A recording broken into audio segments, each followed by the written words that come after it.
ultimate Tony Stark is changing right before our eyes. And at this point, with us seeing Tony evolve at such a rapid rate, going back into this one, we gotta reference some stuff from Ultimate Invasion. We gotta talk about chrono-cloning, Tony's new abilities after his recent resurrection, and where all this could take him, which is far beyond just some conqueror of time. So with that said, if you enjoyed the video, be sure to drop a like, subscribe if you're new to the channel, and don't forget to hit that bell up top to get all notifications. Alright, so coming back for Ultimates issue 13. This picks up with Janet Van Dyne making her way back to the Triskelion after completing her mission in Buenos Aires, where now she's getting ready to report back to Tony. But keep in mind, we're seeing this right off of the heels of the reveal we got in issue 12, where at the time we found out that Janet had been reporting back to the director of Hand, Nick Fury, which let us know that she'd been operating on both sides for quite a while. And I remember some of you guys mentioned that you have your suspicions on whether she's actually working with Fury or if she's watching Fury for the Ultimates. But as it stands, most of what we're seeing is leaning towards her working for Fury as a spy within the Ultimates network. And I bring this up because I want you guys to keep this in mind, because throughout this issue, we're going to see her doing a lot of snooping around. But when she gets back to the Triskelion to report to Tony, she finds him a bit preoccupied, though he's still able to hold a conversation, for the most part at least, since he's all over the place. And we'll talk more about what he's doing here in a moment. But for now, we'll just call it next level multitasking, because part of this includes Tony saying a message to his father, Howard Stark,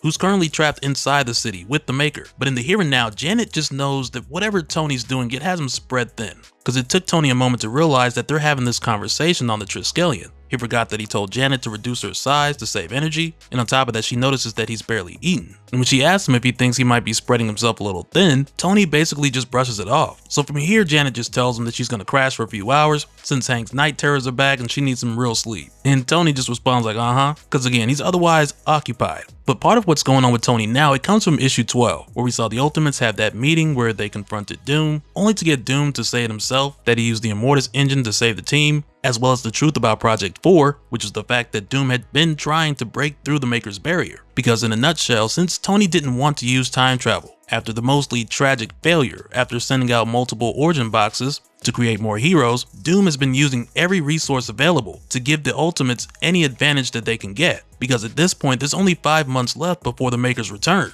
And again, Tony was basically on board with this from the start of this group confrontation or intervention, whatever you want to call it, because Tony changed his mind after he returned from the dead. Because this Tony Stark on Earth 6160, when Doom brought him back and put the Immortus engine in his chest, this changed Tony's whole physiology and his perspective, which in a lot of ways feels very similar to your 616 Tony Stark origin story. But ever since Tony's return, he's had a connection to time flowing throughout his bloodstream, which has not only allowed him to see more things, but has also changed his perspective on the use of time travel, which amongst other things led to Tony rebooting the Ultimates, again, to version 3.0, which is what he's working on now. And as we follow Tony, we're taken through a series of events that are designed to show us the implementation of Ultimates 3.0. Because as we follow Tony, the message to his father, it's basically narrating everything that we're seeing. Because Tony's message starts out with saying like, "Dear Dad, has it really been a year?" Because it feels much longer. And he tells his dad how he died and came back, and how it took Tony coming back from the dead to realize fixing the world is much easier said than done. But hey, third time's a charm, right? But Tony goes on to say here, what I realized, or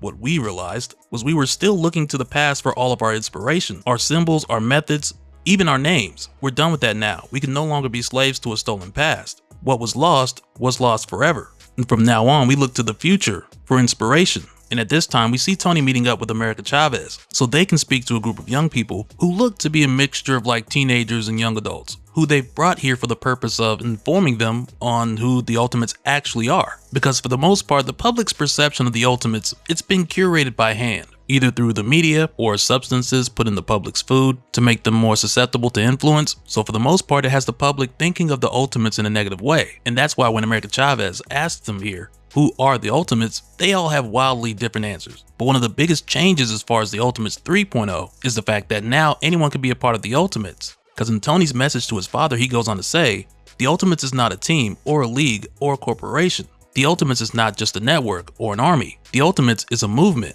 And the next time we see Tony, he's working with Hawkeye and Captain America as they take down another one of the Red Skull's strongholds while trying to track down the Grand Skull. But even now, as Tony continues this message to his father, he mentions how at one point his dad thought Tony's idealism was childish. Because like we were told before, Tony came up with the name of the Ultimates back when he was a kid. And I have a lingering theory that that might be because older Tony gave younger Tony that idea, but I'm gonna try not to do too much speculation as far as that goes. But Tony goes on to say to his father here, "You were so proudly and loudly post-politics. My idealism was always childish to you, a phase you said I'd grow out of. In your world, only irony could be sincere."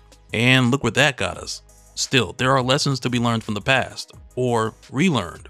Lessons your generation forgot. Luckily, we found some good teachers, men of conviction. Men who know what it is to stand for and against something. Which from here takes us to a moment where after taking down the Grand Skull followers, most of these followers, these Red Skulls, they're like, hey, we're never gonna quit. But one of these guys tells Captain America like, hey, I was nobody before I came here. I don't want to die, but I don't want to be nobody again. If I'm not a Red Skull, then what am I supposed to be? Which right there just goes back to what Captain America said in issue 12. When he thought back on when the Grand Skull asked him, what do you give them? Because that in itself had Cap thinking, man, I need to do more. So at the time, Cap was like, we need to expand the network, give people something to fight for, or perhaps to die for. Because for Cap, the way he sees it, it's not just about increasing the numbers. But for him, after coming across the Grand Skull and then realizing it was Bucky, Cap took notice of the devotion that these guys have to the Grand Skull. And he was basically like, we have to use that same method, but for good. And in the here and now, this former Red Skull, he's a prime example of how sometimes people don't have a purpose behind what they're doing. And those are the kind of people who will align themselves with anything. But when you think about cases like the former three, these guys believe in the Grand Skull with their heart and soul because they truly bought into the Grand Skull's message. And this just rolls right into Tony's message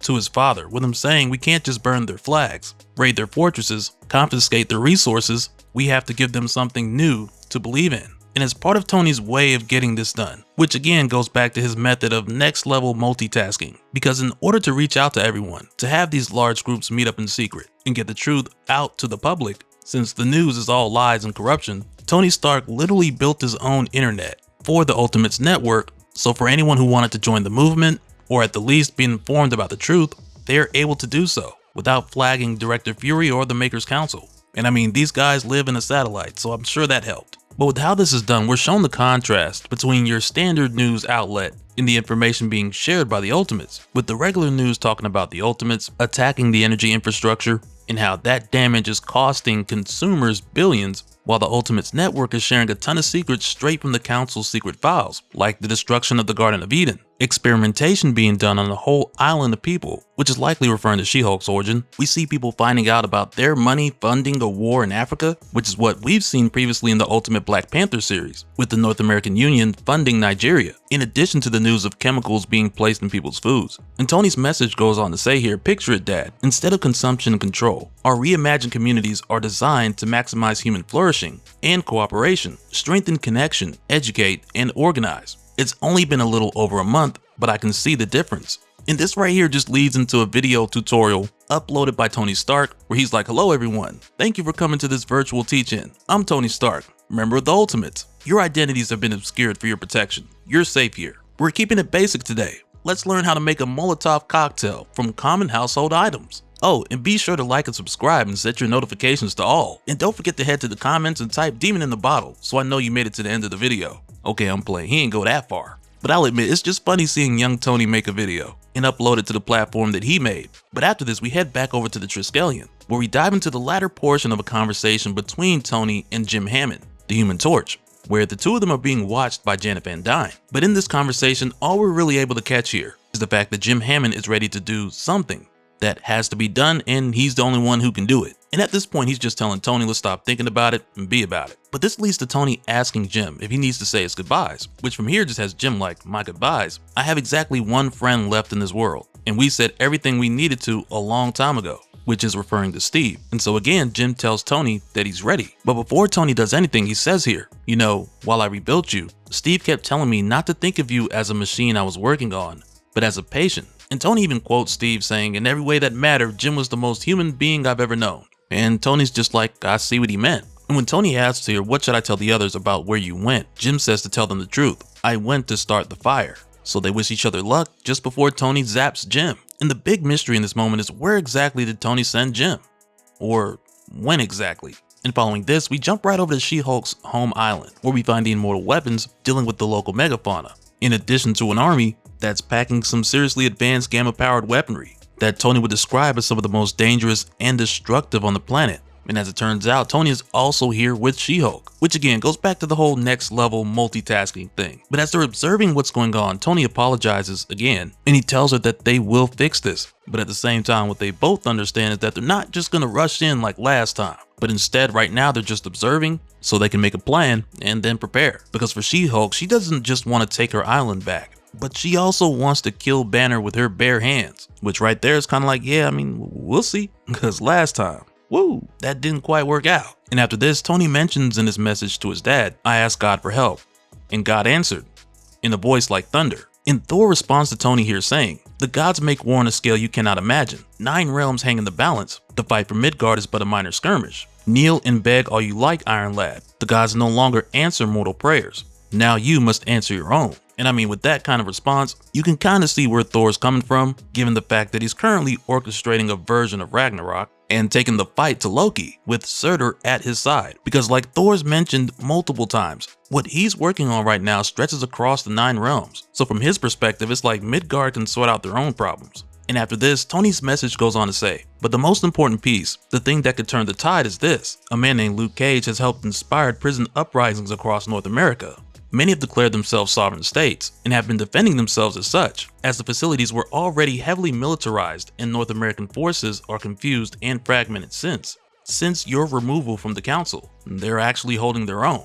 In each of these fragile new territories, Cage has instituted educational and rehabilitation programs. It's still early, but they seem to be working. Hardened killers, violent racists, compulsive thieves, no one is beyond redemption if given the right environment and the right tools. As we see Danny Rand leading the meditation session. But this message continues with Tony saying, locking away the problem your society creates isn't the same as solving them. This is what a revolution looks like, and this is how we build on it. After Cage, Charlie, and Joanna, I realized we'd been going about it the wrong way. Heroes aren't born or made. They rise up from the people, from the struggle. Our prisons are overflowing with political prisoners, community leaders, dangerous to the status quo. People who stood up. Heroes, in other words. It's not the maker's list that makes them heroes. It's their actions. But this time, rather than throwing them into the deep water and hoping they figure out how to swim before they drown, we're actually preparing them. Captain America on combat strategy and tactics, Doom on science and theory,